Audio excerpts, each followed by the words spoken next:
चलिए बाबू, यहाँ पर टिड्डा कहाँ से आ गया है वो? हाँ, सुनिए ध्यान से बाबू। चलिए, फिजिक्स खत्म हो गया ना पूरा आप लोग का? बायो बायो खत्म हो गया, फिजिक्स केमिस्ट्री सब इंडे हो गया लगभग। अब देखते हैं बाबू, हम लोग हिस्ट्री का बढ़िया चैप्टर है ना, भारत में राष्ट्रवाद। ये आप लोग का बहुत ही पूरा सोशल साइंस में यानी एसएसटी में सबसे इंपॉर्टेंट चैप्टर इसी को माना जाता है। आज तक अभी तो जितना भी एग्जाम्स हुए हैं उसमें ज़्यादा क्वेश्चन यहीं से आते हैं, समझ गए? ऑब्जेक्टिव से लेकर के सब्जेक्टिव तक इसी से, क्योंकि भारत में क्या है ना, इतिहास है ना, तो भारत का इतिहास बहुत ज़्यादा देता है आप लोग से। आपको वर्ल्ड हिस्ट्री पर क्या करिएगा, वर्ल्ड हिस्ट्री से पढ़ने से कोई फायदा ज़्यादा नहीं है।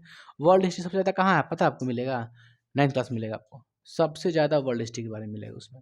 इसमें आपको इंडियन हिस्ट्री पढ़ना है, भारत में राष्ट्रवाद, यहाँ से ज़्यादा क्वेश्चन बनता है। कहीं भी एग्जाम, कोई भी एग्जाम में आपकी भारत से रिलेटेड ज़्यादा क्वेश्चन पूछता है। आज जिस स्टेट से दे रहे हैं उस स्टेट का ज़्यादा क्वेश्चन पूछता है। जैसे बिहार से दे रहे हैं तो बिहार का क्वेश्चन पूछता है ज़्यादा इतिहास के बारे में। तो हम पढ़ेंगे बाबू भारत में राष्ट्रवाद। आप लोग 9th क्लास में पढ़ाए होंगे वास्को डिगामा के बारे में, बताए थे ना कि वास्को डिगामा कब आया था भारत? 1498। उससे पहले कौन आया था? कोलंबस। उससे पहले कौन चला था? बार्थोलोमे डियाज, यही ना था। 88 में बार्थोलोमे डियाज चला था, 92 में चला था कोलंबस, 98 में कौन चला था? Vasco da Gama. वास्को डिगामा कहाँ पहुँच गया था? भारत आ गया था ना, बाकी सब भटक गए थे सभी लोग। तो हम पढ़ेंगे सबसे पहले, बताइए भारत में, सबसे पहले भारत में व्यापारिक केंद्र के लिए, व्यापार करने के लिए कौन से आए थे? पुर्तगाली आए थे कि ब्रिटिश आए थे कि डच आया था कि फ्रांसीसी आए थे? कौन आए थे? पुर्तगाली आए थे। हिंद चीन में पहुंचने वाले प्रथम व्यापारी कौन थे? पुर्तगाली थे। हिंद चीन के सटले है, भारत भी इधर है, ये सब है। तो भारत में वही लोग आए व्यापार करने के लिए।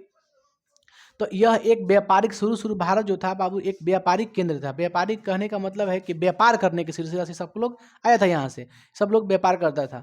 तो उससे पहले पुर्तगाली कब आया था? 1498 यानी 15वीं शताब्दी में आया था लगभग, कह दीजिए 15वीं शताब्दी में, कोई दिक्कत नहीं है। तो 15वीं शताब्दी में ये लोग आया था, समझ गए? जितना पुर्तगाली था। तो पुर्तगाली जब आया, पुर्तगाली से सबसे पहले कौन आए थे बाबू? पुर्तगाली में सबसे पहले कौन आए थे यहाँ पे? 1498 में आया था वास्को डिगामा। वास्को डिगामा ये सब व्यापार भी कर रहा था, ये सब ज़्यादा उतना क्षमता नहीं था, बस व्यापार कर सकता था, मुनाफा कमाने के लिए आया था बशर्ते, समझ गए? तो ये तो वास्को डिगामा तो आ गया। उस समय जो हम लोगों के जो देश की छवि थी, 1498 बता रहे हैं हम लोग को। मुगल मुगल कब आए थे? 1526 ले स्टार्ट है ना। 1500 के बाद आ गए थे, मुगल आ गए थे। उससे पहले दिल्ली सल्तनत था, फिर मुगल आ गए, फिर मुगल खत्म होने के बाद अंग्रेज आ गए, समझ गए? तो अंग्रेज अभी नहीं लाएंगे हम लोग, अभी हम देखेंगे 1498 में जब पुर्तगाली आए, तो पुर्तगाली कहाँ पे आए? तो केरल में आए थे। अरे केरल में ना आए थे, पश्चिमी तट पर केरल में आए थे। केरल में वास्को डिगामा किससे मुलाकात हुआ था, याद है आप लोग को? एक व्यक्ति थे, कौन थे? जमोरिन। कौन थे? जमोरिन, याद है? जमोरिन थे, केरल के राजा थे। अब बताइए केरल के राजा थे कौन? जमोरिन। उससे पहले रास्ता दिखाने वाले कौन थे? अब्दुल मजीद थे। तो जो आपका ये केरल में भेंट हुआ था जमोरिन से, जमोरिन एक राजा था। तो हमारे देश में पहले क्या था? राजतंत्र था, लोकतंत्र की स्थापना नहीं हुई थी, समझ गए? लोकतंत्र की स्थापना उस समय नहीं हुई थी, बल्कि उस समय राजतंत्र था। तो हमारे जो देश की जो छवि थी, जो हमारा देश था, वो बहुत छोटे छोटे टुकड़ों में बटा हुआ था। आप मान के चलिए, है ना, ये छोटे छोटे टुकड़े में बटा हुआ था। हमारे देश के जो छोटे छोटे टुकड़े हैं, यानी प्रांत है, यानी क्षेत्र है, इन सब को एकीकरण करने का श्रेय किनको जाता है?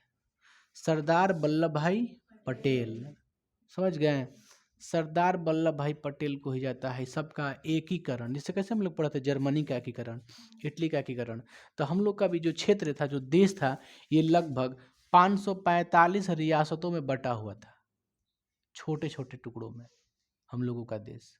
हर क्षेत्र पर क्या था? एक राजा बैठा हुआ था, समझ गए?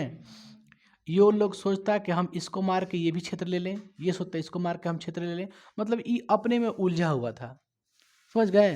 क्षेत्र कब्जा में लगा हुआ था कि वही कर ले कब्जा, बस वहाँ से हमारा चलेगा सब शासन। तो शासन चलाने के चक्कर में ये लोग पूरा बर्बाद था अपने में। उसके बाद आते हैं, ये तो अपने बर्बाद है। फिर कौन आ गया? पुर्तगाली आ गए 98 में। वास्को डिगामा आया। वास्को डिगामा व्यापार के सिलसिले से आया था, व्यापार करने के लिए आया था। उसके बाद देखिए पहले कौन आए? पुर्तगाली, समझ गए? पुर्तगाली आए। उसके बाद आया कौन? उसके बाद आए डच, ठीक है। पुर्तगाली आए 1498 में, ई लगभग 1605 में आ गए थे डच। इसके बाद कौन आए थे? अंग्रेज, ब्रिटिश इसी को बोलते हैं ब्रिटिश। यह 1613 में आए थे भारत। उसके बाद आए थे फ्रांसीसी,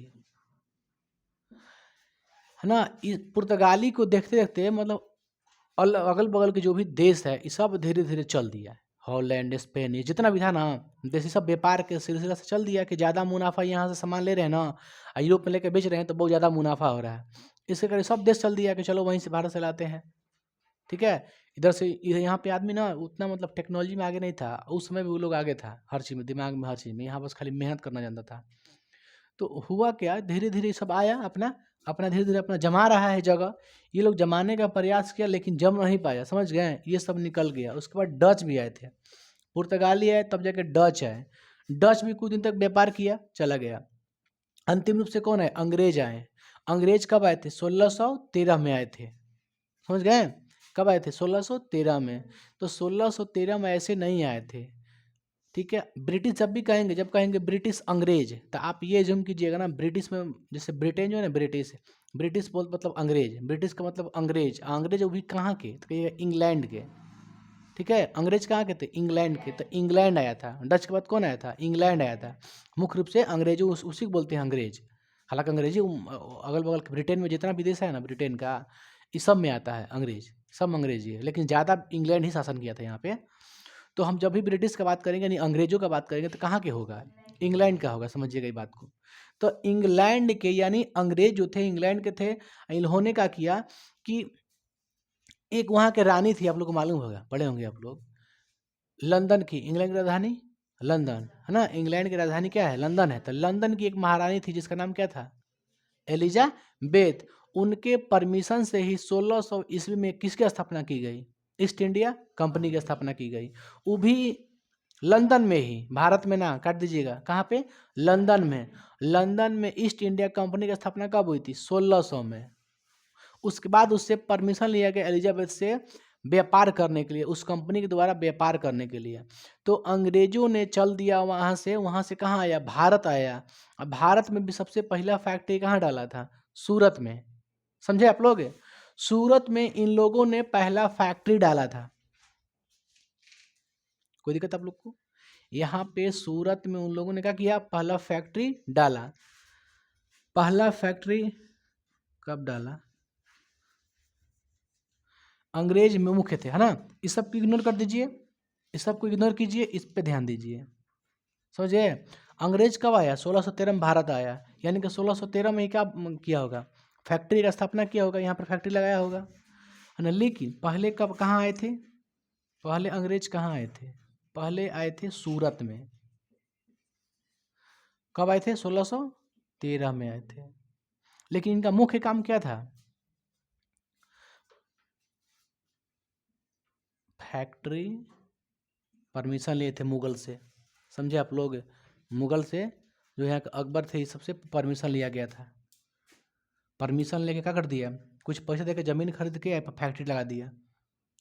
तो फैक्ट्री सबसे पहले कहाँ लगाया? सूरत में। अंग्रेज सबसे पहले सूरत में ही आए थे, समझ गए। सूरत में आए, अपना फैक्ट्री डाले, लेकिन इन्हें का उपनिवेश बनाना था। उसका मुख्य काम ये नहीं था कि उपनिवेश बनाए हम, समझ गए आप लोग। उपनिवेश बनाने के लिए वो भी लोग भी नहीं आया था, है ना। एक प्रतिस्पर्धा नहीं होती है, कंपटीशन, कंपटीशन के सिलसिले में लोग अपना काम कर दिया था, समझ गए। तो ये लोग सूरत में अपना पहला फैक्ट्री डाला 1613 में। इसका मुख्य काम क्या था? इस फैक्ट्री का व्यापार करना। व्यापार करने के लिए सामान लेना देना जो भी ईस्ट इंडिया कंपनी से था लेन देन, ईस्ट इंडिया कंपनी से यही फैक्ट्री में माल, कच्चा माल जाता, फिर यहाँ से कहाँ जाता था? ईस्ट इंडिया कंपनी में। रेल मार्ग के सब वही बनाया था अंग्रेजी में आके। रेल की शुरुआत अंग्रेजी किया था, भारत में नहीं हुआ था, अंग्रेजी किया था सब अपना सामान ले जाने के लिए। तो अंग्रेज इसी तरह से काम किया, अपना जहाज से ले जा रहा था, अपना अपना पानी के जहाज से। तो ये मुख्य रूप समझिए कि सूरत से हम कोई लेन देन नहीं है। सूरत में किस लिए आया था? व्यापार के लिए आया था।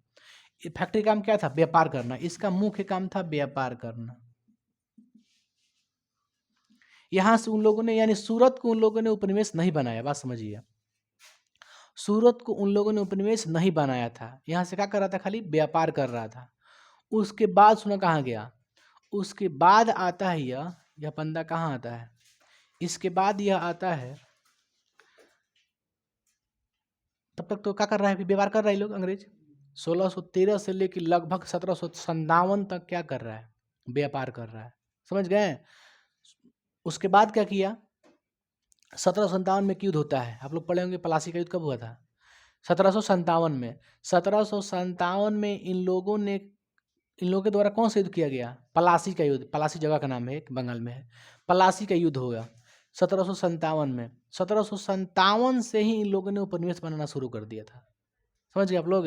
तो 1757 में कौन सा युद्ध हुआ? पलासी का युद्ध। पलासी का युद्ध कहाँ हुआ था? तो बंगाल में हुआ था। समझ गए? बंगाल, पहले बंगाल था, अब ना पश्चिम बंगाल हो गया, बांग्लादेश हो गया है। पहले बंगाल था। बंगाल जो था आपका बहुसंख्यक था, इलाका था।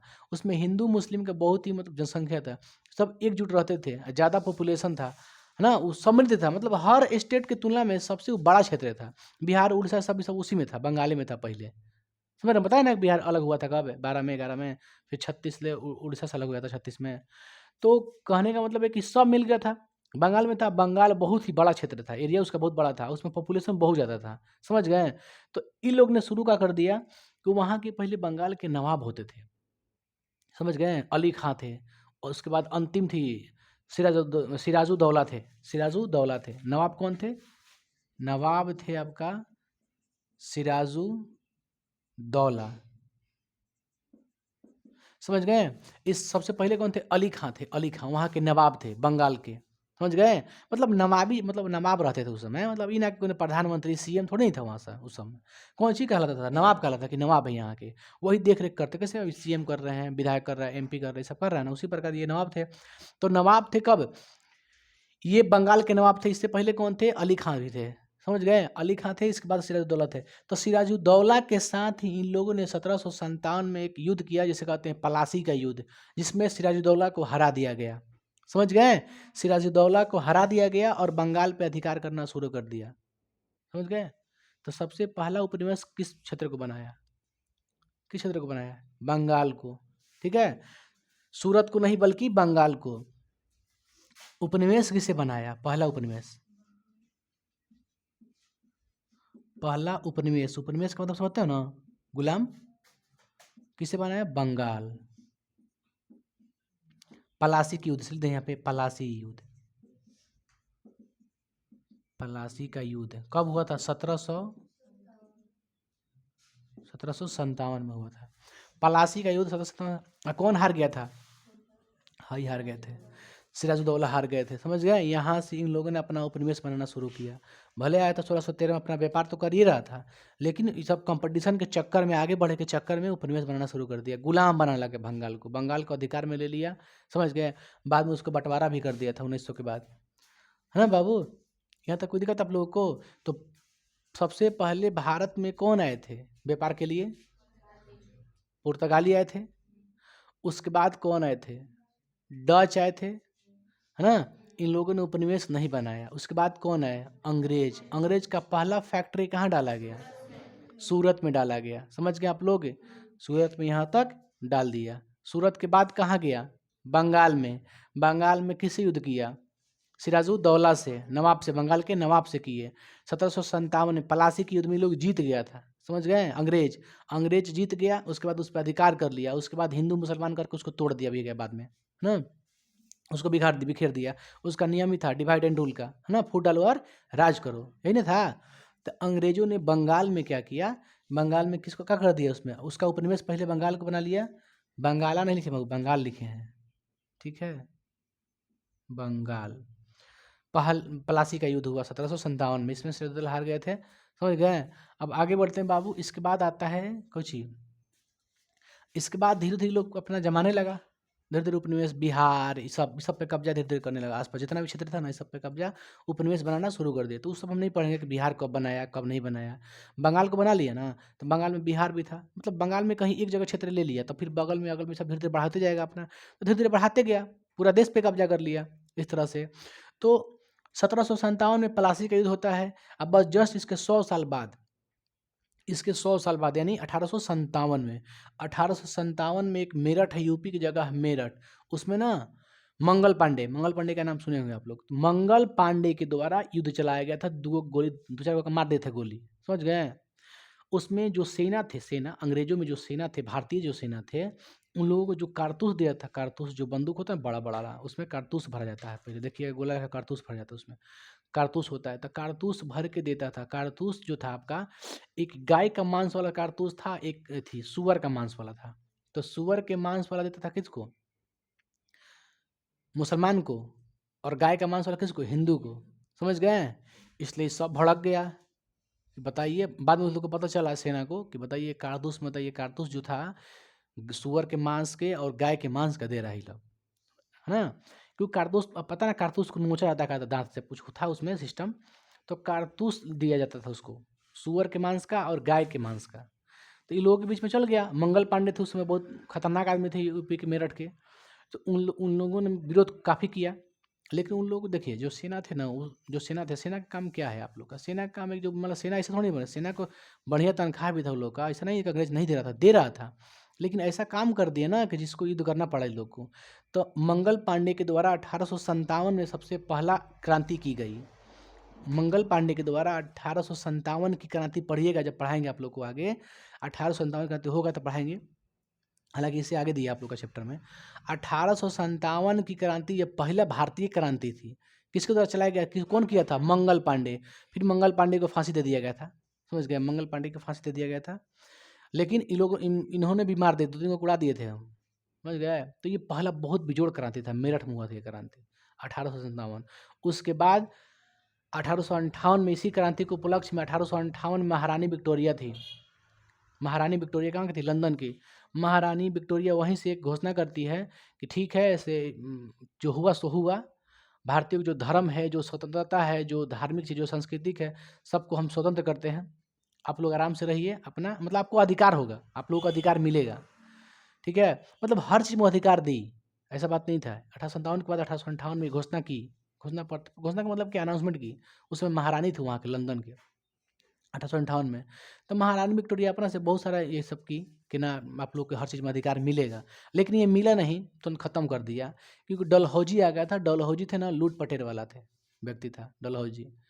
डलहौजी जोन लूटा ये सब कहाँ? हो जा लंदन, लूट के सब माल लेके जाता था वो लोग। तो सुना कोई नहीं, भले महारानी विक्टोरिया भले अनाउंसमेंट की घोषणा की कि ना भारतीयों को अधिकार मिलेगा, सांस्कृतिक रूप से, धार्मिक रूप से अधिकार मिलेगा, ठीक है, उन लोग को टैक्स नहीं देना पड़ेगा, जो भी हो अपना से बढ़िया काम की, सकारात्मक काम की, लेकिन इसको माना नहीं गया। फिर बाद में तुरंत 1-2 साल के बाद खत्म हो गया ये सब चीज़, फिर से अपना लग गया काम में। गुलाम बना रहा था, आपसे खेती करवा रहा था, बस अनाज लेके खुद लेके बेचता था, अपना मन मुताबिक देता था आपको वेतन, लो काम करो। तो मन मुताबिक वाला काम ना ढेर दिन तक नहीं चलेगा। तो आप बताइए भारतीय में राष्ट्रवाद की भावना क्यों जगी? तो कहिएगा ब्रिटिश शोषण के खिलाफ ही राष्ट्रवाद की भावना जगी, समझ गए। ब्रिटिश शोषण के खिलाफ भारतीयों में राष्ट्रवाद की भावना जगी, उभरी। ब्रिटिश शोषण के खिलाफ, ब्रिटिश क्या कर रहे थे? शोषण कर रहे थे भारतीयों के, है ना। शोषण कैसे होता है? आपसे काम करवा रहे हैं, आपके मन मुताबिक वेतन नहीं दे रहे हैं, ये सब चीज़, मैंने हर चीज़ का आपका अधिकार नहीं है। तो यहाँ तक आपका ये था ना, जो ये नहीं बोलते हैं मुखड़ा था आप लोग का, बस वहाँ तक ले जा रहे थे हम आप लोग को। सबसे पहले कौन आया था? पुर्तगाली। उसके बाद कौन आया था? डच आया था। उसके बाद क्या हुआ था बाबू? अंग्रेज आए थे। अंग्रेज ने उपनिवेश बनाना शुरू किया। पहले फैक्ट्री कहाँ डाला? सूरत में। उसके बाद कहाँ डाला? बंगाल में। बंगाल में कौन सा युद्ध किया? प्लासी का युद्ध। प्लासी के युद्ध के बाद क्या कर दिया? बंगाल का उपनिवेश बना लिया। उपनिवेश के बाद धीरे धीरे अपना क्षेत्र बढ़ाना काम लगा दिया, है ना। उसके बाद पहला क्रांति का हुआ था 1857 क्रांति, सबसे बड़ा क्रांति भारतीयों द्वारा किया गया था, है ना। गाय के चर्बी है ना, सुअर के चर्बी के उपलक्ष्य में किया था ये लोग, इसको विरोध किया था कैसे कहीं किया जा रहा है, ठीक ना। तो हिंदू मुसलमान का कि बंटवारा बहुत ज़्यादा था, ये लोग हिंदू मुसलमान करके बहुत ज़्यादा बांटा है शासन करने के लिए, समझ गए। आगे बढ़ते हैं। अब पढ़ते बाबू हम लोग राष्ट्रवाद क्या है, ठीक है। अब राष्ट्रवाद से शुरू कर देते हैं। बताइए इसको आप कहीं लिख लीजिएगा जरूर, हाई पॉइंट को, है ना। सबसे पहले कौन आया था? पुर्तगाली, तब डच, तब अंग्रेज, तब फ्रांसीसी। अंग्रेजों ने पहले सूरत में फैक्ट्री डाला, उसके बाद पहला उपनिवेश बंगाल का बनाया, प्लासी 1757। बस इतना जरूर लिखिएगा ही, है ना। ये सब आपको काम नहीं है। यहाँ लिख दीजिएगा हारा कौन, लिखिएगा हारा कौन? सिराजुद्दौला नवाब के, ठीक है। बंगाल में कौन पराजित हुआ था? प्लासी के युद्ध में किससे लड़ाई किया गया था? सिराजुद्दौला से, वो हार गया था। इतना दिमाग में रखिएगा जरूर। आगे बढ़ते हैं। राष्ट्रवाद। आप जानते हैं कि राष्ट्रवाद एक ऐसी भावना है जिसमें लोग, हम एक राष्ट्र की भावना ना महसूस करते हैं। राष्ट्रवाद क्या है? राष्ट्रवाद एक ऐसी भावना है, चाहे राष्ट्रवाद एक ऐसी भावना है जिसमें लोग, हम सब एक राष्ट्र की, है ना, राष्ट्र क्या करते हैं? भाव रखते हैं। हम सब क्या है? एक राष्ट्र है। जो स्वतंत्रता हो, चाहे देश के खिलाफ कुछ भी हो, हम एकजुट होकर के अपने देश के लिए लड़ेंगे। समझ गए? देश के खिलाफ ना, देश के लिए लड़ेंगे। यही है राष्ट्रवाद। जो देश के बारे में अपना राष्ट्रवादी भावना रखता हो, जो देश के लिए कोई काम करता हो, देश के खिलाफ नहीं जाता हो, समझ गए? उसे क्या कहेंगे? राष्ट्रवाद। तो राष्ट्रवाद एक ऐसी भावना है जिसमें लोग क्या कहते हैं? हम सब एक राष्ट्र की भावना रखते हैं, समझ गए? जिसमें स्वतंत्रता, चाहे कोई भी युद्ध हो, सब मिलकर कार्य करते हैं। तो ऊपर से मिटा दें हम, चलिए इसी से मिटा देते हैं।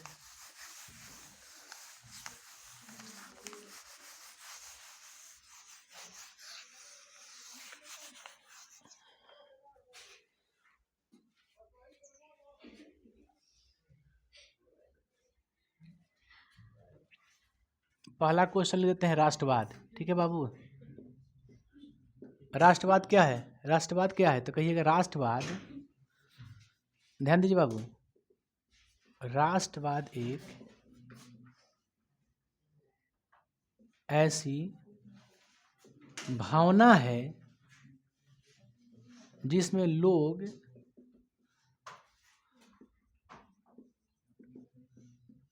क्या कहते हैं? हम सब एक राष्ट्र,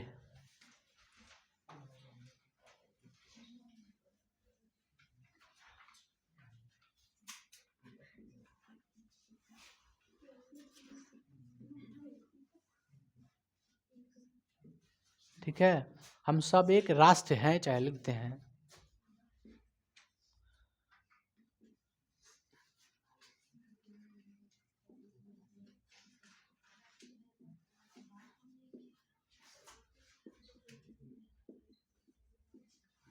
रक्षा, स्वतंत्रता,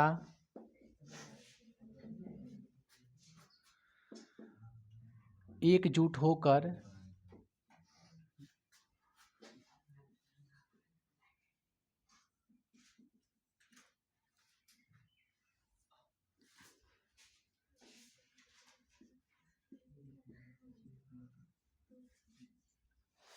आप राष्ट्रवाद का अनेकों डिफिनेशन देख सकते हैं ना।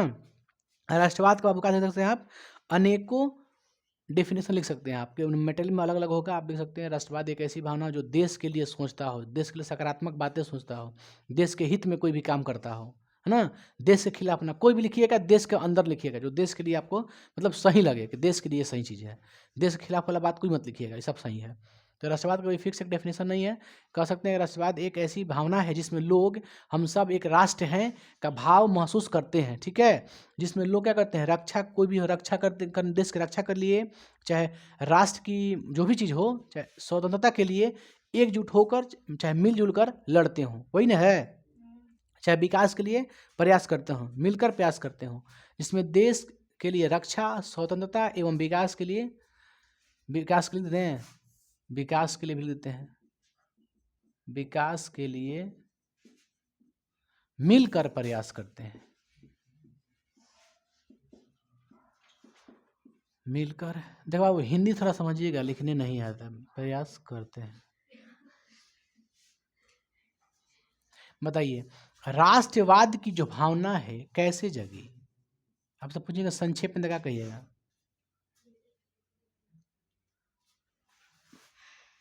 लिख देते हैं चेंज करके, भारतीयों में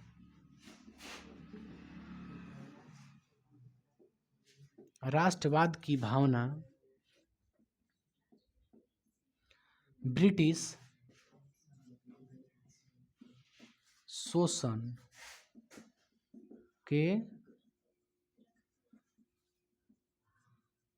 हुई। भारतीयों में राष्ट्रवाद कैसे जागा? तो अंग्रेजों के शोषण के खिलाफ, अंग्रेजों के जो शोषण कर रहे थे, जो अंग्रेज जो शोषण कर रहे थे भारतीयों के, उसके खिलाफ कोई भी सोचेगा तुम्हारे गांव में कोई आके अनेरिया कोई आके मार के चल जाएगा, तू रणनीति ना बनी वो क्यों मार के गया, ऐसे करेंगे वैसे करेंगे, तो कर रहे हैं ना जी। यही क्या है राष्ट्रवाद। आप अपने गांव के बारे में सोच रहे हैं, गांव की रक्षा कर रहे हैं, तो गांव के लिए गांव का अपना कोई रख रहा है सुरक्षित। समझिए, कोई गांव को देख रहा है अपना रख रहा है सुरक्षित, इसका मतलब गांव को जब रख रहे तो राष्ट्रवाद है कि नहीं है? वो भी राष्ट्रवाद है, क्योंकि देश में ही ना गांव है। तो अब बताइए कोई एक के लिए कैसे ध्यान देगा यार? सब कोई अपना अपना क्षेत्र को बढ़िया से ध्यान रखे, क्या समझे? तो सब क्या है? राष्ट्रवाद है। राष्ट्रवाद का मतलब ये नहीं होता कि राष्ट्रवाद हमारा राष्ट्रवाद है किसी और का बुराई करे, ऐसा बात नहीं है। हर जगह के अपना अपना राष्ट्रवादी है। राष्ट्रवाद मतलब सिर्फ क्या हो सकता है? अपने देश के बारे में सकारात्मक चीज़ सोचना, किसी के बारे में गलत ना सोचना, ये भी क्या राष्ट्रवाद है। ठीक है, तो ये राष्ट्रवाद हो गया। राष्ट्रवादी भारतीयों में राष्ट्रवाद की भावना कैसे जगी? तो भारतीय अंग्रेजों के शोषण खिलाफ, है ना, अंग्रेज के शोषण के खिलाफ राष्ट्रवादी भावना जगी कि बताओ ऐसा ऐसा ये नियम हम लोगों पे लगाया जा रहा है, ये कहाँ तक सही है। समझ गए? तो आगे बढ़ते हैं यहाँ तक। ठीक बाबू, यहाँ तक आप उतारिए ना, मिटका दें, मिटका है, हाई नोट कीजिएगा, ई नोट की लीजिए ना, इसको नोट कीजिए तो जल्दी से ना, आपका मेटेरियल में नोट कर लीजिए, थोड़ा सा काम करेगा। उतार लो बाबू, देखिए बाबू उतर गया ना, क्वेश्चन लिख दिए कि भारत में राष्ट्रवादी उदय के कारण, राष्ट्रवाद के उदय के कारण, भारत में राष्ट्रवाद के उदय के कारण, उदय के कारण पहला देखिए कौन कारण था, ध्यान दीजिए आप लोग। पहला था आपका राजनीतिक कारण, राजनीतिक कारण। दूसरा था आपका आर्थिक कारण। ठीक है, तीसरा था आपका सामाजिक कारण। क्या था, है ना बाबू? चौथा था आपका धार्मिक कारण। क्या था आपका? पांचवा था अन्य कारण, मतलब बहुत सारा अगल बगल था कारण, अनभंड बिना पॉइंट के। तो ये 5 कारण था। ठीक है, ये 5 कारण था। सोच के देखिए, राजनीतिक मतलब आपको राजनीतिक से दूर रखेंगे, आपका अधिकार नहीं होगा, आपका अधिकार छीन लिया जाएगा, है ना। आपसे पॉलिटिकल चीज करना, है ना, आप सब हम सबको बड़े बड़े पद मिल जाना, आपको बड़ा बड़ा पद ना मिलना, ये सब राजनीतिक है, ये सब इसे बोलते हैं पॉलिटिकल, पॉलिटिक्स। फिर तक अच्छी आर्थिक, आपके धन दौलत से आपको दूर रखा जाएगा, आपका अधिकार नहीं रहेगा उस पर। सामाजिक, समाज में आपका कोई बात नहीं रखा जाएगा, आप सभा नहीं कर सकते हैं। चौथा, धर्म का आपको आज़ादी नहीं है ना। चाहे धर्म के बारे में फूट डालता था, धर्म के बारे में वो धर्म को ओकरा बारे में ओकरा बारे में फूट डाल देता था, आप लोग अपने में लड़िए। तो धार्मिक कारण ये था कि धर्म में वो लड़वाता था आप लोग को जानबूझ के, हम लोग के यहाँ पे। अन्य वगैरह बहुत सारा चीज़ था, बताएंगे आप लोग को आगे। चलिए, तो सबसे पहले हम पढ़ेंगे आपका राजनीतिक कारण के बारे में, बढ़िया से पढ़ें डीपली में ना। पहले पढ़ेंगे इसके बारे में, समझिए बाबू, ध्यान दीजिए। सबसे पहले पढ़ेंगे हम इसी के बारे में, आपका ये क्या है, राजनीतिक कारण। देखिए, राजनीतिक कारण कब से शुरू होती है हम बताते हैं आप लोग को। 1757 में प्लासी का युद्ध होता है। ठीक है, उसके बाद पहला क्रांति भारतीय द्वारा कब हुआ था? 1857। 1857 के डर से महारानी विक्टोरिया एक ऐलान करती हैं, एक घोषणा करती हैं, एक मैनिफेस्टो जारी करती हैं। उस मैनिफेस्टो में उन लोगों ने जारी किया, कहा कि भारतीयों को नस्ल या धर्म के आधार पर भेदभाव नहीं किया जाएगा। कौन बोलती है? महारानी विक्टोरिया बोलती है कि भारतीयों को नस्ल और धर्म के आधार पर भेदभाव नहीं किया जाएगा। भारतीयों की संपत्ति धर्म की अधिकार होगी, और लेकिन भारत पर मुख्य रूप से अंग्रेजों का शासन रहेगा, है ना। अंग्रेज ही उसका कमान संभालेंगे, ब्रिटिश। तो महारानी विक्टोरिया का देखिए, 1857 में पहला क्रांति होती है भारतीयों द्वारा, मंगल पांडे के द्वारा। और समझिए 1858 में ये घोषणा जारी करती है। कौन जारी करती है? महारानी विक्टोरिया, लंदन से। यहाँ से ना, लंदन में थी, यहाँ कभी आई भी नहीं है, वो कभी नहीं आई है। तो महारानी विक्टोरिया कहाँ से थी बाबू? लंदन से थी। तो महारानी विक्टोरिया का घोषणा किया था, महारानी विक्टोरिया। ठीक है, महारानी विक्टोरिया कहाँ की थी? लंदन की थी। इसने क्या किया? लिखे है ना, ठीक है, अरे यार छोड़ो ना, महारानी एक है ना, समझिएगा। विक्टोरिया ने घोषणा की, मैनिफेस्टो जारी की। उसने कहा क्या कहा उसने? कहा कि भारतीयों का करना है। कब जारी की थी घोषणा की दी थी? 1858 में। 1858 में ये घोषणा जारी करती है। इसने कहा कि भारतीयों के मतलब आज़ादी रहेगी। इसने आज़ादी दी अपना से, जो भी देना था दी, लेकिन कही कि जो भारत में जो शासन प्रणाली है उस पर कौन, उसका कमाल कौन संभालेगा? ये अंग्रेज संभालेंगे, ब्रिटिश संभालेंगे। समझ गई? तो इसने अपना तो जारी किया, मैनिफेस्टो जारी किया। इसके तहत इसने कहा, तो बताइए महारानी विक्टोरिया घोषणा पत्र कब जारी करती है? तो कहिएगा 1858 में। ठीक है, इसके बारे में आप समझा दिए, लिखना आपका काम है, लिखते रहिएगा। फिर आते हैं, ये तो अपना घोषणा कर दी कि मतलब कि नस्ल के आधार पर, धर्म के आधार पर भेदभाव भारतीयों को नहीं किया जाएगा, सबको अधिकार, गोरा काला यहाँ पे नहीं होगा। समझ गए? अब आइए, अब आते हैं डलहौजी। कौन आते बाबू? डलहौजी। इसके बाद आते हैं डलहौजी। डलहौजी इन्होंने एक नीति चला जिसे कहते हैं हड़प नीति। हड़प नीति, सब हड़प ला ना, बुझाइल? हड़पे का मतलब सब अधिकार में ले लीजिए, आप पहुंचा दीजिए घरे अपना। तो इसका यही काम था। जोन क्षेत्र खाली हुआ वो क्षेत्र इसका। समझ गए? जैसे कोई भी राजा वहाँ का हटा, सब राजा में बट्टा ही था ये क्षेत्र। जहाँ का वहाँ कोई मर गया, जैसे कोई भी भारतीय हैं और उसका कोई बेटा उटा नहीं है और मर गया, तो वो डायरेक्टली किसका हो जाएगा? जमीन। मान लीजिए हमारा लड़का फीका है दूगो, ठीक है, लड़का फीका, सपोज किया लड़का फीका है और दोनों इंतकाल कर गया।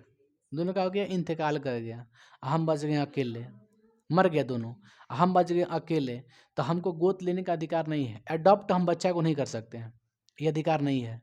समझ गए? वो डायरेक्टली जो क्षेत्र है, चाहे जो जगह है, जो ज़मीन है, वो किसका हो जाएगा? अंग्रेज का हो जाएगा। यही था डलहौजी का हड़प नीति।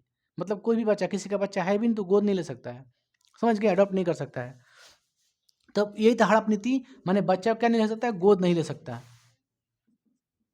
बच्चा को गोद लेना वंचित था।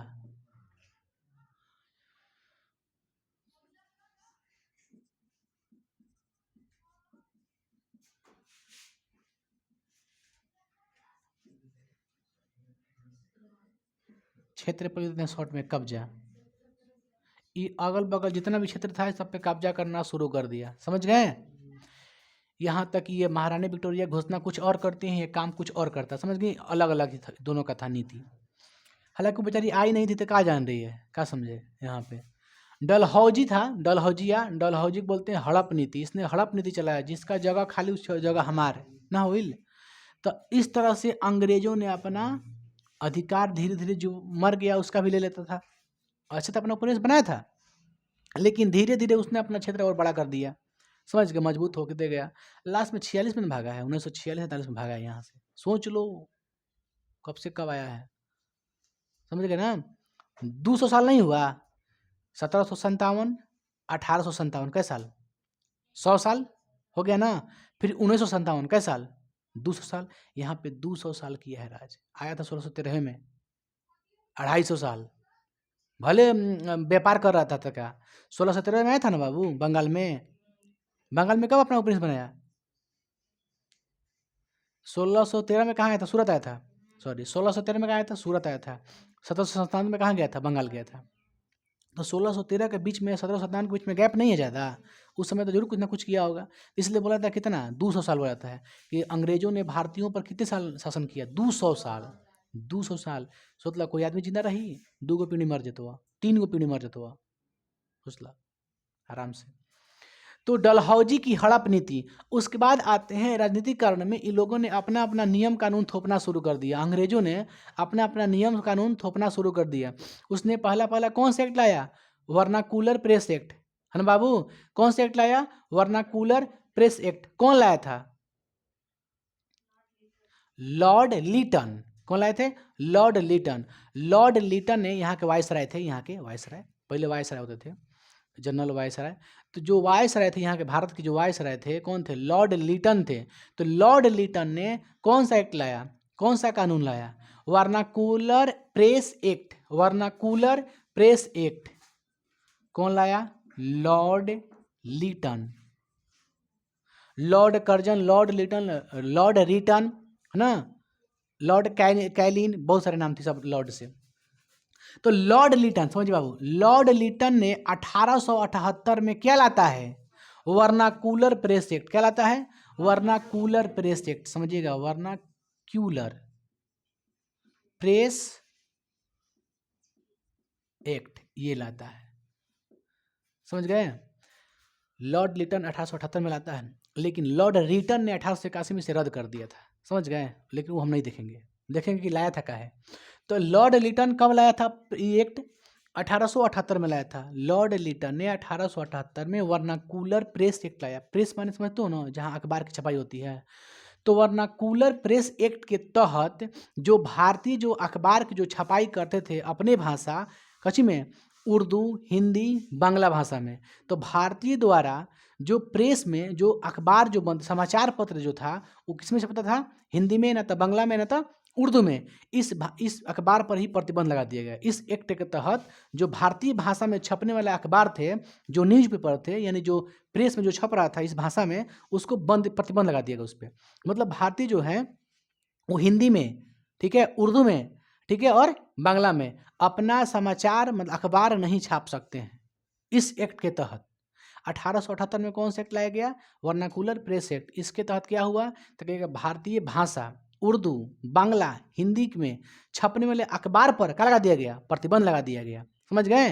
ताकि अंग्रेजों के जो शोषण की जो नीति है, अंग्रेज के जो खिलाफ जो लिखावट है, वो लिख के ये अपने देश में इसको फैलाए ना। उसको डर था इससे ना कि मान लीजिए कोई भी चीज़ न्यूज में आएगा तो सब कोई लोग पढ़ेगा, सब कुछ देखेगा, तो इससे इन लोग को डर था। इसलिए इसने क्या कर दिया? बंद कर दिया। न्यूज़पेपर जो था उर्दू में, बांग्ला में आप हिंदी में नहीं छाप सकते हैं, बल्कि छापिए आप अंग्रेजी में। अंग्रेजी में भी सरकार के खिलाफ ना, मतलब अंग्रेजों के खिलाफ नहीं छाप सकते हैं आप, अंग्रेजों का बड़ाई कीजिए। और जब वो लोग छापता था ना, तब सोच के देखिए, अगर हिंदी में छापा तो अंग्रेज पढ़ सकता है? दिमाग लगाइए, अंग्रेज नहीं पढ़ सकता था। हम लोग भले अंग्रेजी पढ़ते हैं, वो लोग हिंदी नहीं पढ़ता है, जाके पता कीजिएगा। वो लोग हिंदी नहीं पढ़ते अंग्रेज, हम लोग भले इंग्लिश पढ़ते हैं, वो अलग बात है। वो लोग हिंदी पढ़ता होगा, आप लोग बांग्ला पढ़ता होगा? नहीं पढ़ता, अभी भी नहीं पढ़ता होगा, भले हम लोग इंग्लिश पढ़ते हैं। तो वो जो है आपका बांग्ला में, उर्दू में लिख दो, अच्छा लिख दो, अच्छी में हिंदी में, हिंदी में लिख दो तो पढ़ लेगा वो लोग? नहीं पढ़ेगा। लिखे हैं मार खूब अंग्रेजों के बारे में बुराई लिखे हैं कि ऐसे कर रहा है, वैसे कर रहा है, ये सब भारतीयों के बीच में राष्ट्रवादी की भावना जगा रहे हैं हम लोग अखबार छाप करके। तो इस तरह से हिंदी में, उर्दू में, बांग्ला में छाप रहा था ये लोग। आज सभी लोग आराम से पढ़ लेते हैं, क्योंकि भारतीय तो पढ़ सकता है आराम से हिंदी, उर्दू, ये सब बांग्ला। क्या पढ़ सकता है कि नहीं पढ़ सकता है? इन लोग के पढ़ने में दिक्कत था। इन लोग कोई ना कोई सेक दे रहा था कि देखिए आपके बारे में कितना खराब चीज़ लिखा गया है उर्दू में, हिंदी में। तो इन लोग का समझदारी आ गया। सोच लिए उर्दू में, हिंदी में बताने वाला कौन होगा? भारतीय में कोई ना कोई होगा। कौन बताता होगा? दूसरा कोई थोड़ी नहीं बताया होगा, यहीं पे आया हो, कितने में पढ़ लिया होगा? जरूरी है? तो यहाँ पर बताने वाले भी कुछ कुछ थे, जो सामंतीवादी थे ना, जो जमींदार थे, वो लोग थे, कुछ कुछ मिले हुए थे। तो इस एक्ट के तहत प्रतिबंध लगा दिया गया, ठीक है, समाचार पत्रों पर भारतीय भाषा में, यानी उर्दू, बांग्ला और हिंदी भाषा में छपने वाले अखबार पर प्रतिबंध लगा दिया। बल्कि कौन भाषा में छपेगा? सिर्फ और सिर्फ अंग्रेजी भाषा में छपेगा। और बुराई किसकी रहेगी? भले भारतीयों की रहेगी, लेकिन बड़ाई किसकी रहेगी? अंग्रेजों की रहेगी, समझ गए? इसी के डर से जो ना, अगर ये एक्ट लागू हुआ ना, इसी के डर से एक नाम था, पत्रिका का नाम था अमृत लाल बाजार पत्रिका। क्या नाम था? अमृत लाल बाजार पत्रिका। ये बांग्ला भाषा में छपने वाला एकमात्र ये प्रेस था। सोचिए, बांग्ला भाषा में छपने वाला कौन सा समाचार पत्र था? अमृत लाल बाजार पत्रिका। यह रातों रात बदल के कौन भाषा में कर दिया? अंग्रेजी में रातों रात बदल दिया।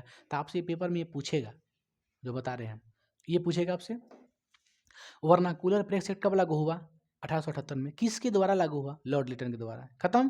दूसरा का पूछेगा वो कौन सा ऐसा समाचार पत्र था जो रातों रात अपनी बांग्ला भाषा से अंग्रेजी भाषा में कर दिया? कहेगा अमृत लाल बाजार पत्रिका। अमृत लाल बाजार पत्रिका, है ना? अमृत लाल बाजार पत्रिका एक ऐसी पत्रिका थी जो बांग्ला भाषा में छपती थी, लेकिन वर्नाकुलर प्रेस एक्ट के तहत रातों रात क्या कर दिया? अंग्रेजी भाषा में कर दिया। समझ गए बात को? तो एक वर्नाकुलर प्रेस एक्ट था, 1878 में लागू हुआ था, है ना? इसके तहत क्या हुआ बताइए? इसके तहत भारतीय भाषा, भारतीय भाषा कौन कौन? हिंदी, उर्दू और बांग्ला, ठीक है, में छपने वाले समाचार पत्रों पर क्या लगा दिया गया? प्रतिबंध लगा दिया गया, डर से, समझ गए ना।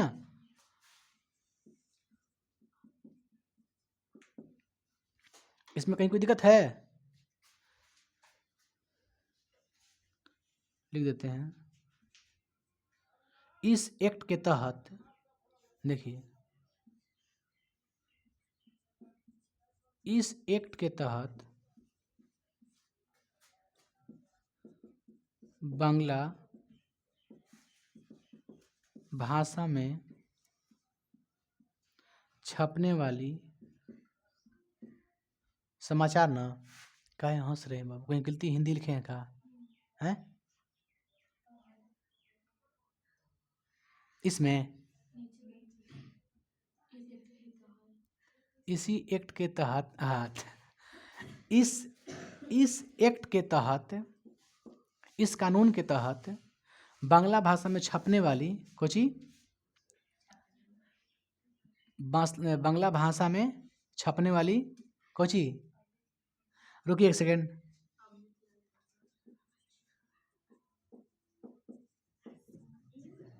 समाचार पत्र,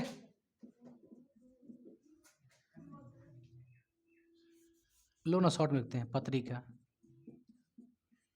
अमृत लाल बाजार पत्रिका, क्या लिखे? इस एक्ट के तहत बांग्ला भाषा में छपने वाली एक पत्रिका, अमृत लाल बाजार पत्रिका, जो रातों रात क्या कर ली, रातों रात इस एक्ट के डर से, इस एक्ट के डर से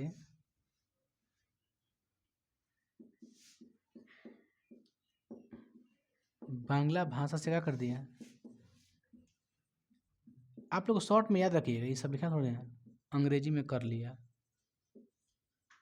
तो ये पूछेगा बस इतना रखिएगा कि कौन सा ऐसा पत्र था, न्यूज़पेपर, अखबार, है ना, जिसने क्या कर लिया, रातों रात अंग्रेजी भाषा में कर लेता, कहिएगा अमृत लाल बाजार पत्रिका, है ना, ये एकदम याद रखिएगा ना, पूछता है पेपर में आपसे। एक वर्नाकुलर प्रेस कब लागू हुआ था? 1878 में, किसके द्वारा? लॉर्ड रिटन के द्वारा। फालतू ये सब नहीं पूछेगा आपसे, ठीक है। देखिए मेन पॉइंट बता रहे हैं आप लोग को, जो एग्जाम में पूछेगा, ये पूछेगा आपसे एक, है ना, और क्या पूछेगा, एक ये पूछेगा, 2 इसमें से पूछेगा बस आपसे, बाकी कुछ भी नहीं पूछेगा आपसे एग्जाम में, समझ गए आप लोग?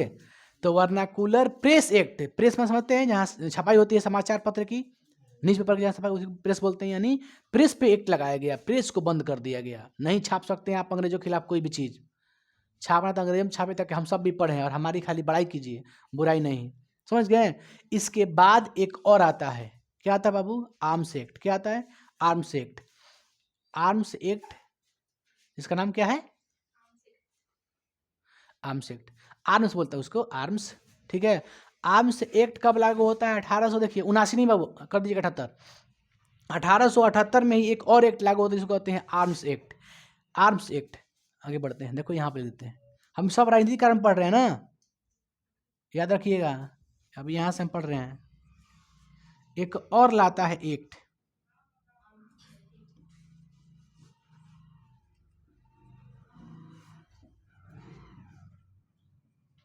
अठारह में ही लाता है, समझ गए।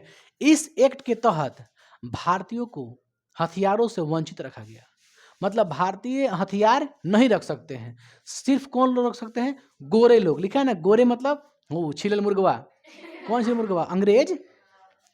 इस एक्ट के तहत कोई भी भारतीय बिना पूछत, बिना लाइसेंस के गन उन नहीं रख सकता, उसकी मर्जी है, देगा तो भी, नहीं देगा तो भी, मतलब उसकी मर्जी है। लाइसेंस मान होगा कि हम दे दें तो दे सकता है, नहीं मैं तो नहीं दे सकता है।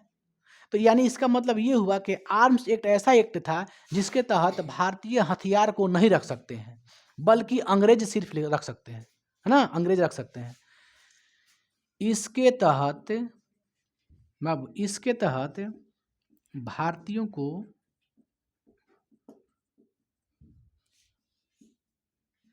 हथियार रखना है नहीं,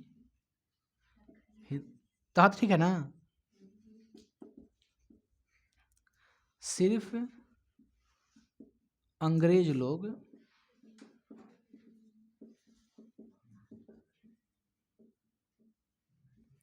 रखेंगे अरे आधा न हा। यार हिंदी बहुत गड़बड़ है, अंग्रेजी ठीक रहे सन। अंग्रेज लोग क्या करेंगे बाबू, रखना है जिस सिर्फ अंग्रेज लोग ही क्या करेंगे, तो और काहे लिख रहे हैं, मतलब आर्म्स एक्ट क्या था, तो सीधा कहिएगा आर्म्स एक्ट के तहत भारतीयों को हथियार से वंचित रखा गया, यानी दूर रखा गया, हथियार नहीं ले सकते आप, सिर्फ अंग्रेज ले सकता, क्योंकि 1858 क्रांति डर था 57 वाला, बड़ी मार मारा था। 1857 में मंगल पांडे उड़ा दिए थे 2-3 को के, बहुत उनका नाम है मंगल पांडे का, ये मत सोचिए, भले फांसी पर लटक गए थे, समझ गए, तो लेकिन ये मार दिए थे अंग्रेज को, इसलिए देख रहा है कि डर लग गए लोग को कि ना ना ना ना, दिमाग लगे कि लोग गने ना रखे, बंदूकें ना रखे, लोग हथियार ना रखे, समझ गए, नहीं तो कोई गारंटी है कब अटैक कर दे, पागल है। झाम कुदारी चला चला के बढ़िया रहता था, झाम कुदारी चला चला के सब हाथ सब मजबूत किया रहता था, समझ गए, हथियार से अगर हाथ से देह से लाई होता ना तो ये लोग मार देता। भारतीयों के पास क्षमता नहीं था बाबू गन बंदूक बनाने के, लोग कुछ नहीं था, यहाँ दिमाग नहीं था किसी के पास, अभी भी दिमाग नहीं है, अभी भी दिमाग नहीं है, बात है ना, दिमाग है नहीं है, ड्रोन बढ़िया कहाँ से लाता है, कहाँ से लाता है, चीन से लाता है, बड़े बड़े ड्रोन नहीं यहाँ पे है, सही बात है, ये लाता है जाके चीन वाला से, चीन भर तक आगे नहीं है, सब कुछ अपना रखा है, सोच रखे तो चीन लेखा सोच रखिए ना, पाकिस्तान लेखा सोच रखे क्या फायदा, तो हमारे यहाँ किसके जैसे सोच रखते हैं, पाकिस्तान के जैसा सोच रखते हैं कि हम पाकिस्तान से क्या है मजबूत हैं। अच्छा हम कहते हैं कोई भिखारी है, अब भिखारी से तुलना करें कि हम मजबूत है, तो कहाँ से हो गया, महानता वाला काम हो गया बाबू। और देखो कि कौन है, हाँ टक्कर में कौन है, उससे बनो आगे बढ़ो। अभी कह सकते हो, कब कह के देखो कि चीन से हम आगे हैं, कह सकता है, नहीं कह सकता है, कभी नहीं कह सकता है, समझ गए, चीन बहुत आगे है, अब मजाक नहीं बता रहे, दुनिया में सबसे आगे जाएगा, देखिएगा आने वाला फ्यूचर में दुनिया में नंबर 1 पे कहेगा, अभी भी है ना अमेरिका है, इजराइल सब है, लेकिन उन लोग के बाद इसी का नंबर आता है 2 नंबर 3 नंबर पे, चीन दुनिया में सबसे आगे जाएगा, सोच बहुत आगे है, किसी के मतलब इशारे पे चलने व्यक्ति नहीं है ये, समझ गए, इन्हें एक अंग्रेज अमेरिका दी तभी हम बंदूक बनाएंगे, अपने से बना लेता है, सब चीज़ अपने से, गुगला फुगला ये सब अपने चलाता है, दूसरा पर डिपेंड नहीं है, मतलब इसमें दूसरा पर जब डिपेंड नहीं, इसका मतलब क्या है, दूसरे के थीम गुलाम नहीं है, हम लोग गूगला से गुलाम है, गुलाम नहीं है, गूगल चला रहे, यूट्यूब चला रहे, सब किसका है, उसी का, अमेरिका का है, टोटल चीज़ अमेरिका का है, फेसबुक से लेकर व्हाट्सअप लेके यूट्यूब गूगल ये सब उकरे का है, अब सब उसी का चलाते हैं, तो गुलाम नहीं है, आप पे कंट्रोल रखा है, बात मानी चाहे मत मानी है, नहीं रखा कंट्रोल, यही मार दे गूगला मार दे खत्म कर दे तो चला सकते हैं आप कुछ भी,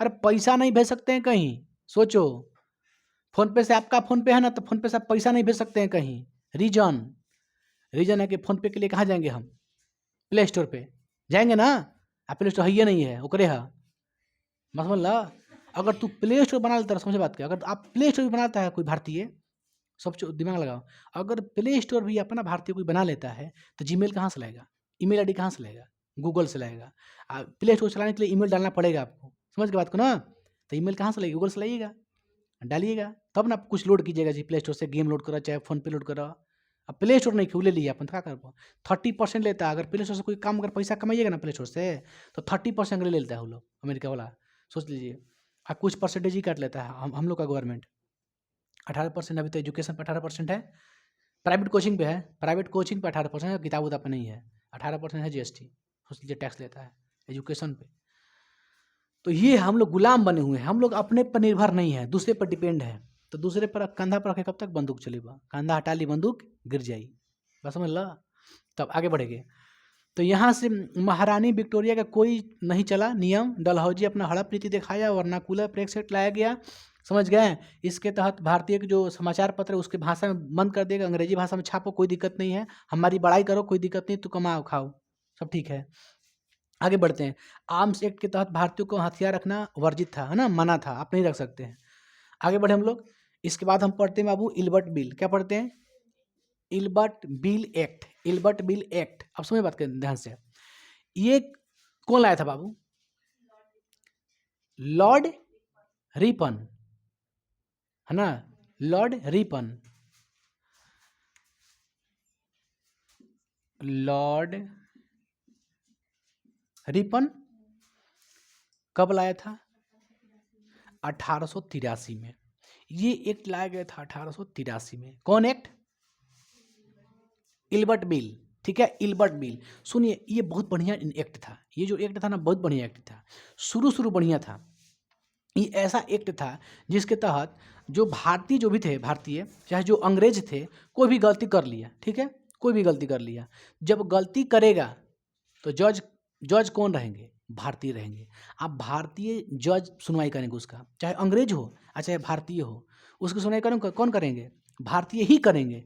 इल्बर्ट बिल एक्ट के तहत 1883 में लॉर्ड रिपन ने लाया कि अगर कोई भी गलती करता है तो इसका सुनवाई कौन करेगा? भारतीय जज। समझ बात को? तो भारतीय जज तो निष्पक्ष कार्रवाई करेगा, निष्पक्ष करेगा। जो गलत है तो गलत कहेगा, जो सही सही कहेगा। कहेगा नहीं कहेगा? इसमें तो उसको ज़्यादा बेनिफिट नहीं है। अभी थोड़ा ना करने दिए, कोई कहते कि नहीं अंग्रेजी गलती किया तो उसको धर दो, ना, ऐसा नहीं कहेगा। वो निष्पक्ष कार्रवाई करेगा अपना। तो अंग्रेजों को लग गया, दिक्कत हो गया इस एक्ट के तहत। इस एक्ट से ही अंग्रेजों को, कुछ अंग्रेज थे, जो अंग्रेज थे यहाँ के, उन लोगों को समस्या हो गई कि तो हमने खिलाफ हो गया। अगर हम लोग गलती करते हैं तो उसकी भी सुनवाई कौन करेगा? भारतीय जज। समझिए बात को, भारतीय जज। तो जज जब सुनवाई करेंगे, अगर मेरा गलती है तो हमारा गलती है तो जेल में डालेंगे ही, एकदम पकड़वाएंगे, डाल देंगे, पिटाई करेंगे। तो अब इसने क्या कर दिया? उस एक्ट का विरोध करना शुरू कर दिया। कौन? अंग्रेज अपने ही एक्ट के विरुद्ध कर ला, क्योंकि अंग्रेजे थे, लॉर्ड रिपन, समझ गए, इन्होंने लाया था इल्बर्ट बिल। लेकिन इसी का खिलाफ कौन करने शुरू हो गया? अंग्रेज ही शुरू हो गए कि ना, इस बिल में ना कुछ संशोधन किया जाए, मतलब खत्म मत करो, इसमें कुछ ना कुछ परिवर्तन कर दो। तो उसने परिवर्तन क्या किया कि जो अंग्रेज थे, अगर वो भारतीय जज के पास जाते हैं, अगर उनको गलती बोल दिया कि गलती किया है अंग्रेज, ठीक है, जो भी गया भारतीय जज के पास, बोला कि ना आप में गलती है, अगर अंग्रेज को संतुष्टि नहीं है भारतीय जज से, तो वो कहाँ जा सकता है? अंग्रेजी जज के पास। तो एक अंग्रेजी जज भी बनाया गया। बात समझ गए आप लोग? अंग्रेजी जज, अंग्रेज मतलब जो अंग्रेज थे, अंग्रेज में से भी एक जज बनाया गया। अगर अंग्रेज को भारतीय जज से संतुष्टि नहीं है, जैसे कैसे है, हम लोग को अगर लोकल कोर्ट से अगर दिक्कत है तो उसका पर्चा कहाँ भर सकते हैं? अगले जिला, टॉप जिला, डिस्ट्रिक्ट लेवल पे जा सकते हैं, उसके बाद हाई कोर्ट में जा सकते हैं, सुप्रीम कोर्ट में जा सकते हैं। उसी प्रकार इन लोग के भी अधिकार था, अगर भारतीय जज से अगर आप संतुष्ट नहीं है, संशोधन किया गया था, शुरू से नहीं था, संशोधन किया गया कि अगर आप भारतीय जज से संतुष्ट नहीं है तो आप अंग्रेजी जज के पास जा सकते हैं, बाकायदा आप उससे ले सकते हैं परमिशन।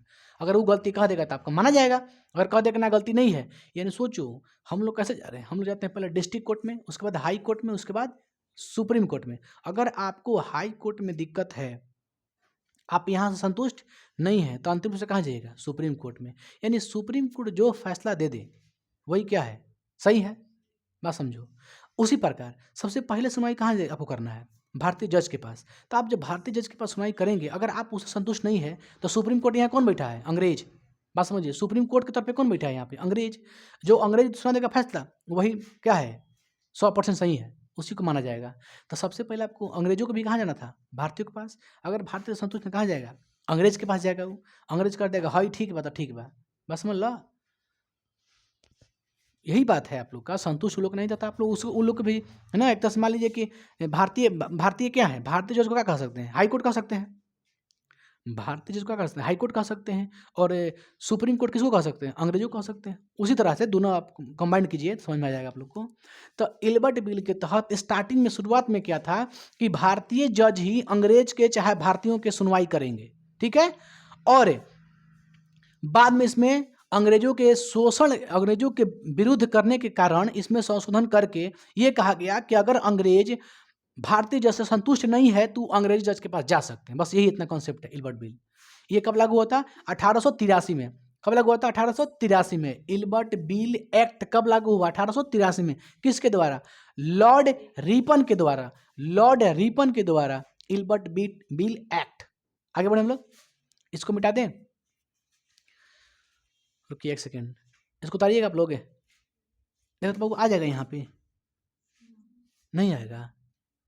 अरे यार, बड़ा लफड़ा में हो गया। अच्छा ठीक है, उसको उतारिए, इससे बत्ती लेते हैं, इल्बर्ट बिल लिख देंगे तब ना उतारिएगा। उसको उतारिए ना, थोड़ा जगह बनाइए। आइए बाबू,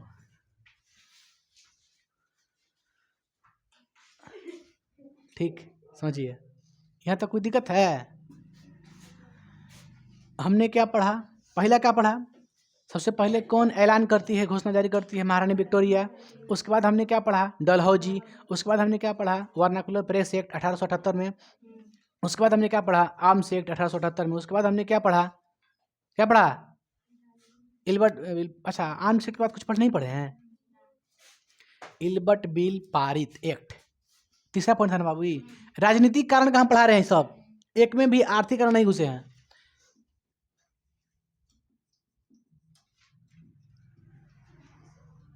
ये कब लागू होता है? 1883 में, ठीक है। इसके तहत भारतीयों के और किसके, अंग्रेजों के सुनवाई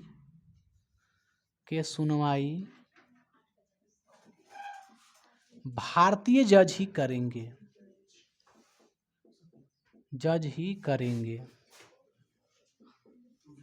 बाबू कोई दिक्कत है? इसके तहत भारतीयों के और अंग्रेजों की सुनवाई कौन करेंगे? इसके तहत नहीं लिखे हैं, भारतीयों के और अंग्रेजों के सुनवाई भारतीय जज ही करेंगे, लेकिन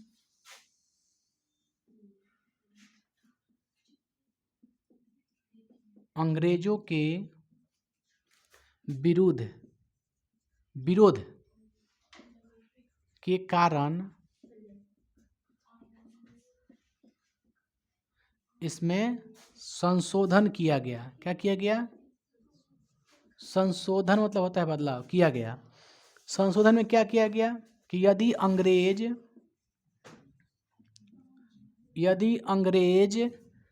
भारतीय जज से संतुष्ट नहीं है तो वह अंग्रेजी जज के पास जा सकते हैं। कोई दिक्कत है? कहीं गलती है क्या बाबू? ना। चलिए, इल्बर्ट बिल एक्ट समझ गए ना आप लोग? ये कौन लाया था? Lord Ripon. इसके कौन पारित किया था? बाबू देखो स्पेस है, आ रहा है, अब आ रहा है। देखिए, लॉर्ड रिपन कब लाया? लॉर्ड रिपन ने क्या लाया? Ilbert bill act. कब लाया? 1883 में। सुनवाई वाला बात था, इसमें खत्म हो गया ना। अब आगे बढ़ते हैं बाबू। अब आगे बढ़कर हम क्या पढ़ेंगे? बंगाल विभाजन। क्या पढ़ेंगे? बंगाल विभाजन। समझिए अगला।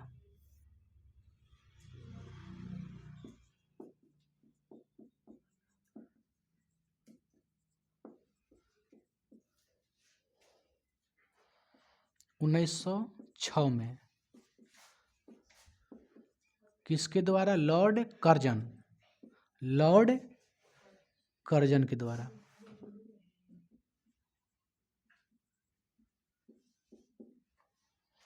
बाबू, बंगाल का विभाजन के समय कौन से वायसराय थे?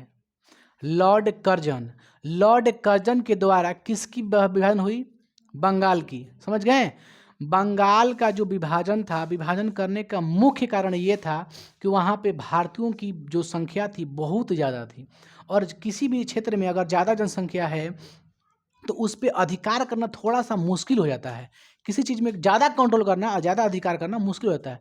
तो उसको आगे छोटे छोटे टुकड़ों में बांट लीजिए। जैसे हम लोग पहले खाना खाते थे, तो हम लोग जब खाना पेट भर जाता था, फिर भी इतना चावल अगर बच गया तो उसको हम लोग घर के फैमिली में क्या कर लेते हैं? बांट लेते हैं कि ये उसका हो गया, ये उसका हो गया, ये भैया का, ये मम्मी का, ये पापा का हो गया, ये भाई का हो गया। होता है कि नहीं होता है? तो 4-5 को हम लोग गोल गोल कर लेते हैं, उसके बाद नाम पे ही खा लेते हैं। भाई चलो भाई, बर्बादी ना हो क्या अनाज।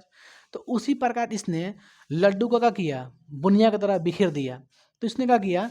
अंग्रेजों ने क्या किया? लॉर्ड कर्जन ने क्या किया बाबू? लॉर्ड कर्जन ने 1906 में बंगाल का विभाजन कर दिया। समझ गए? अरे बाबू 1906 में ना। अरे बाबू सॉरी, ठीक 1905 में हम भूल गए। देखो सॉरी, मेरे सेकंड सुनिए। 1906 में मुस्लिम लीग की स्थापना हुई थी। समझ गए? 1906 में, मिस्टेक हो गया, 1905 में हुई थी बंगाल का विभाजन और 1906 में होता मुस्लिम लीग की स्थापना। ओके चलो ठीक है, 1905 में हुआ था बंगाल का, कब हुआ था 1905 में। किसके द्वारा हुआ था? लॉर्ड कर्जन के द्वारा। उसने क्या किया कि मान के चलिए ये बंगाल है, ये क्या है? बंगाल है, पूरा का पूरा क्या है? बहुसंख्यक इलाका है। तो बांटा कैसे? मान के चलो इसमें क्या किया ना कि अब देखिए कैसे किसी चीज़ को क्षेत्र कैसे बांट सकता है, तो जातिवाद करेगा, धार्मिक सांप्रदायिक घटना फैलाएगा, सांप्रदायिक फैलाएगा। तो उसने क्या किया? धर्म के नाम पे उससे बांट दिया उसको। कैसे बांटा? उसने क्या किया ना कि जब कोई व्यक्ति कोई अगर मस्जिद में जाकर नमाज पढ़ रहे हैं तो जाकर सुअर का मांस रख दिया मस्जिद में, समझ गए? कोई अगर मंदिर में है तो गाय के मांस लेकर रख दिया मंदिर में। तो अब क्या हो गया? कोई क्या सोचेगा कि मंदिर में कौन रख सकता है? मुसलमान रखा होगा, तो मुसलमान भड़क गया। मुसलमान क्या होगा? हिंदू को ही रखा होगा, वो भड़क गया, अपने में कर दिया लड़ाई झगड़ा। तो वो आया समझाने के लिए, कौन? Lord Curzon. कहा ऐसे मत करो काम, तू लोग झगड़ा क्यों कर रहा है? आप लोग झगड़ा क्यों कर रहे हैं? शांति से क्या करोगे? तुम लोग एक साइड हो जाओ, तुम चल जाओ, आधा आधा बांट लो, तो एक हिंदू का इलाका हो जाएगा, एक मुस्लिम का इलाका हो जाएगा। अब दोनों पर आसानी से कंट्रोल कर लेगा। अंग्रेजवा बोल रहा है कि तुम लोग झगड़ा मत करो, अपने में ऐसा मत करो, लड़ाई मत करो।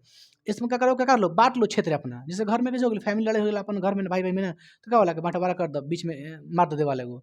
तो उसी टाइप का बंगाल को कहा कि नहीं, तुम लोग क्या करो कि एक हिंदू इलाका ले लो, एक में रहेगा मुस्लिम। तो पूरा अगर बंगाल है तो उसको हिंदू मुसलमान के नाम पर इसका विभाजन कर दिया गया, समझ गए? इसका विभाजन कर दिया गया, एक हिंदू इलाका हो गया, एक मुस्लिम इलाका हो गया, एक में हिंदू ज़्यादा थे, एक में मुस्लिम ज़्यादा थे, समझ गए? तो इसको बांटा गया। बाबू समझो हमारी बातों को, ये मान के चलो क्या है, पूरा बंगाल है तो बंगाल को ऐसे बांट दिया। एक ईस्ट हो गया, इधर का करेंगे वेस्ट कहेंगे, कहेंगे ना, तो इसका नाम क्या कर दिया गया? पूर्वी बंगाल। समझो ये क्या हो गया?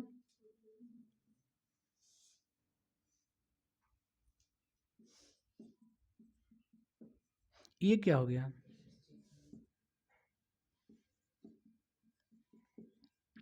पश्चिम बंगाल, वेस्ट साइड है ना। तो इस तरह से इसने क्या कर दिया? बांट दिया कि एक में इसमें क्या रहेंगे, इसमें मुस्लिम इलाका हो गया ज़्यादा, इसमें मुसलमान थे ज़्यादा, इसमें हिंदू थे,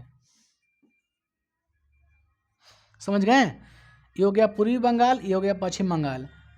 ये कब बांटा गया था? 1905 में, समझ गए?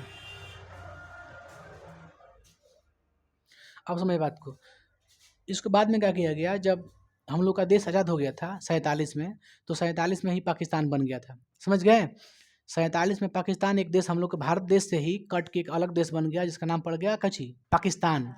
तब पाकिस्तान में सिर्फ कौन रह गए? मुसलमान चले गए, जिन्ना के समर्थन में मुसलमान चले गए। कहाँ? पाकिस्तान में चले गए।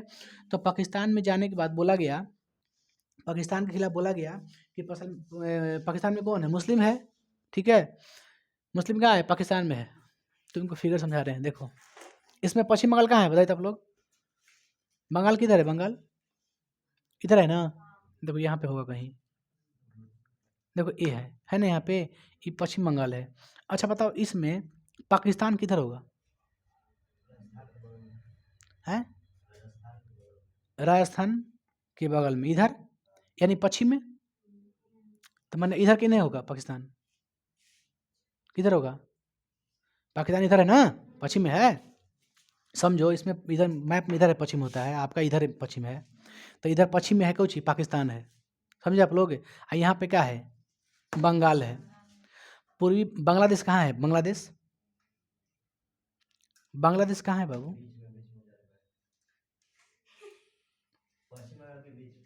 ई है, ई है, ठीक है। तो पहले बात सुनिए, ये हो गया पूरा, ये क्या था? पूरा पूरा ये क्या था? ये बंगाल था। बंगाल को इसे बांट दिया गया, समझ गए? उधर वाला क्या कहलाया? अरे होने वाला ही क्या कहलाया? बांग्लादेश ही क्या कहलाया? पूर्वी बंगाल। जो बांग्लादेश लिखा है देश है वो बांग्लादेश, ये क्या था? पूर्वी बंगाल। हाई वाला क्या है? पश्चिम बंगाल। समझिए ये है पश्चिम बंगाल, ये पूर्वी बंगाल, क्योंकि उधर है तो पूर्वी बंगाल, अगर इला पीछे हो गया तो क्या हो गया? पश्चिम बंगाल। समझ गए? नाम हो गया। पूर्वी बंगाल में कौन थे? मुसलमान। इसमें कौन थे? हिंदू थे। इसमें मुसलमान ज़्यादा थे, समझ गए? इधर पाकिस्तान था, तब पाकिस्तान में कौन थे? मुसलमान थे। तब मुसलमान और मुसलमान का भाई हो गया, समझ गए? मतलब पाकिस्तान जो था, जो पश्चिमी पाकिस्तान था, इसको क्या बना दिया? पूर्वी पाकिस्तान बना दिया। समझ गए आप लोग? इसको बना दिया, क्या बना दिया? पूर्वी पाकिस्तान बना दिया इसको। तो इधर पाकिस्तान था, जो पूर्वी बंगाल था क्या बन गया?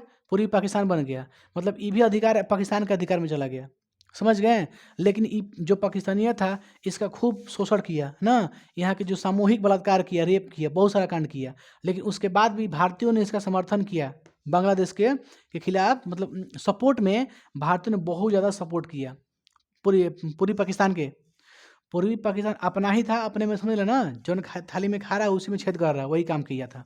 उसके बाद 1971 में शेख मुजीबुर रहमान, अभी शेख हसीना का नाम सुने हैं ना, भागी थी यहाँ पर, आई थी भारतीय भारत में शेख हसीना, उसके पिताजी शेख मुजीबुर रहमान नाम था उनका। समझ गए? पूर्वी पाकिस्तान के जो शेख मुजीबुर रहमान थे वही बने थे वहाँ के प्रधानमंत्री। समझ गए? कब बने थे? 1971 में। तो 1971 में बहुत खतरनाक युद्ध हुआ था। 1971 में भारतीय में और पाकिस्तान में। समझ गए? 1971 के युद्ध में पूर्वी पाकिस्तान जो था ये किसके अधिकार में चला गया था? पाकिस्तान का अधिकार में था। आप समझिए, पूर्वी बंगाल का बाद में क्या नाम पड़ा है बताओ पहले हमको? पूर्वी पाकिस्तान। जब पाकिस्तान का है इसका मतलब पाकिस्तान का इसमें कुछ ना कुछ हाथ है ना? तब पाकिस्तान का हाथ था इसमें, पूर्वी पाकिस्तान में। तो अब बताइए इस पर अधिकार किसका था? पाकिस्तान का था। समझ जाए, जैसे भी हो यहाँ पे चुनाव वगैरह नहीं करवा रहा था। समझ गए? तो अब सुनिए क्या हुआ। तो इसके गलत गलत काम की वजह से पूर्वी पाकिस्तान के लोग बहुत मतलब खराब उन लोग का स्थिति हो गया था। तो भारतीयों ने सपोर्ट किया बहुत ज़्यादा। समझ गए? खूब घेर के इधर से इसको मारा, उधर से भी घुसा था जो पाकिस्तान, खूब मारा ये लोग को। 1971 की बात बता रहे हैं। तो 1971 में पूर्वी पाकिस्तान का हो गया था, आज़ाद हो गया था। 1971 में क्या हो गया था? आज़ाद हो गया था। समझ गए? 71 में आज़ाद होने के बाद ये क्या बन गया? बांग्लादेश। तब पूछेगा एग्जाम में कि बांग्लादेश कब आज़ाद हुआ था? क्या कहिएगा? 1971 में। वहाँ के प्रधानमंत्री कौन बने थे वहाँ के? शेख मुजीबुर रहमान। समझ गए? शेख मुजीबुर रहमान। उसकी बेटी अभी थी शेख हसीना। तो यही पूर्वी पाकिस्तान जो है आज के डेट में क्या है? बांग्लादेश है। हम लोग में क्या है? अभी अभी भी पश्चिम बंगाल है, स्टेट है एक पश्चिम बंगाल, है ना? पश्चिम बंगाल राजधानी कहाँ है? कोलकाता। कोलकाता है। तो पश्चिम बंगाल हम लोग में आज भी है। लेकिन उन लोग का जो पूर्वी बंगाल है ये क्या हो गया था? पूर्वी पाकिस्तान। फिर क्या हो गया? बांग्लादेश। आज बांग्लादेश एगो देश का नाम है, ये अलग देश है। समझ गए ना? 1971 में बांग्लादेश आज़ाद हुआ था। यही क्या बन गया था बाद में? बांग्लादेश। 1971 में बना, मैंने आज़ाद हुआ। इसको याद रखिएगा ना। पहले पूर्वी बंगाल, तब पूर्वी पाकिस्तान, तब जाके बांग्लादेश। तो ये है आपका विभाजन। तो उन लोग का विभाजन करने का मुख्य श्रेय क्या था? डिवाइड एंड रूल का नियम लगा, यानी धार्मिक, वो लोग धर्म जानता था कि भारतीय में ना धर्म के प्रति बहुत अभी भी है। धर्म के लिए कोई उधर मस्जिद तोड़ रहा है, कोई मंदिर तोड़ रहा है, ये नहीं कर रहे हैं यहाँ पे। और यहाँ पे है कुछ नहीं है यहाँ पे। थोड़ा नहीं है कि वहाँ पे बना रहा है एक मिसाइल तो यहाँ बना रहा है एक मिसाइल, थोड़ा नहीं है, ये नहीं है यहाँ पे। चाहे APJ अब्दुल कलाम थे मिसाइल मैन, तो हम ही बना देगा और मिसाइल मैन नहीं बना पाएगा। क्या करेगा? मंदिर तोड़ेगा, मस्जिद तोड़ेगा। समझ लीजिए ना, गांधी लेखा कोई विचारधारा नहीं है किसी के पास यहाँ पे। तो पश्चिम बंगाल, पूर्वी बंगाल, आप यहाँ तक समझ गए। यहाँ पे कैसे बांटा था? तो धर्म के नाम पे बांट दिए लोग को। समझ गए ना? खुद ये कांड किया था, आरोप ये दोनों अपने में लगा दिया, हिंदू मुसलमान पे, मुसलमान हिंदू पे लगा दिया आरोप। लो भाई, इन लोगों का मन भी था, भाई बट गया, इधर हो गए। बहुत ज़्यादा यहाँ संख्या था, सबसे ज़्यादा यूपी में भी है ना। अभी सबसे अधिक मुसलमान कहाँ मिलेंगे आपको? यूपी मिलेंगे। सबसे ज़्यादा मुसलमान यूपी में अभी भी है। समझ गए? लेकिन उस समय यहाँ थे ज़्यादा, नवाब थे। सोच लीजिए मुसलमानों का इलाका था ही बंगालपुरा। सिराजुद्दौला कहाँ के थे? अली खां कहाँ के थे? बंगाल के थे। सब बंगाल के सब किंग थे उस समय। मुसलमान का बहुत संख्या है। अभी यहाँ के पश्चिम बंगाल कौन है मुख्यमंत्री? ममता बनर्जी। समझ गए? पश्चिम बंगाल, बंगाल, बंगाल से बनर्जी, ममता बनर्जी। ठीक है? तो ये पश्चिम बंगाल हो गया, ये हो गया पूर्वी बंगाल। पूर्वी बंगाल आज क्या है? बांग्लादेश। बांग्लादेश कब आज़ाद हुआ था? 1971 में। बंगाल का विभाजन कब हुआ? 1905 में। किसके द्वारा? लॉर्ड कार्जन के द्वारा। बस फालतू कुछ नहीं पढ़ना आपको इसमें ज़्यादा। अब आगे बढ़ते हैं बाबू, यहाँ पे पढ़ लेते हैं दूसरा पॉइंट। अब क्या पढ़ेंगे बाबू? देशद्रोही सभा अधिनियम लागू किया गया। देशद्रोही सभा अधिनियम।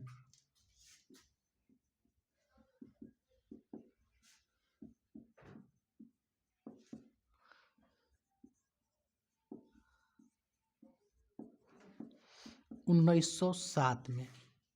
समझ गए? कब लागू किया गया? 1907 में। देशद्रोही सभा अधिनियम। ओके, आते हैं देशद्रोही। देश में जो द्रोह, जो विद्रोह फैला रहे हैं, उसकी सभा पर क्या लगा दिया गया? रोक। जो देश में भड़काऊ भाषण कर रहे हैं, जो राष्ट्रवाद, जो अंग्रेजों को भगाने के लिए यहाँ पर इकट्ठा कर रहे हैं, सभा बना रहे हैं, मीटिंग कर रहे हैं, उसको मीटिंग करने का अधिकार नहीं था। मैंने भारतीयों से जो सभा लगाने का जो अधिकार था उसको भी छीन लिया गया इस एक्ट के तहत।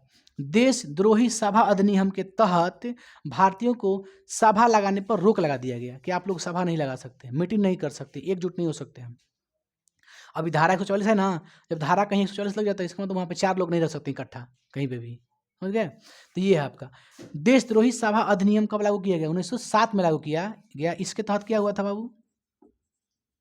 इसके तहत भारतीय आ रहा है ना, सभा नहीं कर सकते, सभा नहीं कर सकते, यानी सभा पर रोक था। समझ गए? सभा करेगा तो हम लोग को दिक्कत हो जाएगा, बस समझिए। बात ना करेगा कि बाबू हैसे बनावे के, हैसे दिमाग लगावे, तो सभा नहीं करना है। ये सब खुद के डर से कर रहा है लोग। उसके बाद आगे बढ़े बाबू, खत्म ही हो गया ना आप लोग का राजनीति कारण खत्म हो गया, समझ गए? बताइए आप बताते हैं, बताइएगा आप लोग। वर्नाकुलर प्रेस एक्ट कब लागू हुआ? वर्नाकुलर प्रेस एक्ट कब लागू हुआ? 1878 में। कौन लागू किया? लॉर्ड लिटन ना। आगे बढ़ते हैं। उसके बाद कौन सा एक्ट आया? Arms act. आर्म्स एक्ट कब लागू हुआ? 78 में। उसके बाद कौन एक्ट आया? Ilbert bill act. ये कब लागू हुआ? 83 में। कौन लाया था ये? Lord written.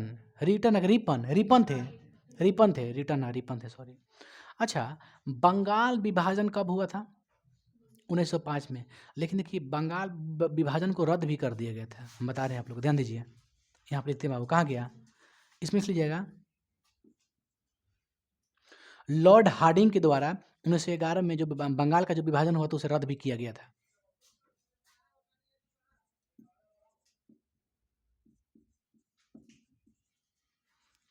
विभाजन को रद्द किया गया 1911 में। किसके द्वारा? Lord Hardinge.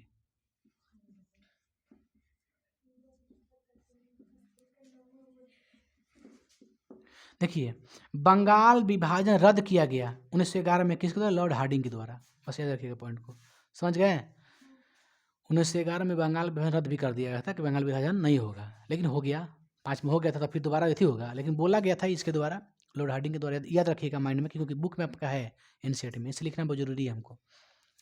तो ये हो गया आपको का देशद्रोही सभा अधिनियम 7 में, बंगाल विभाजन 5 में, है बाबू। मुस्लिम लीग की स्थापना कब हुआ था? 1906 में। याद रखिए, पेपर में पूछता है 1906 मुस्लिम लीग की स्थापना। ये पार्टी था एक, ठीक है, जिन्ना के।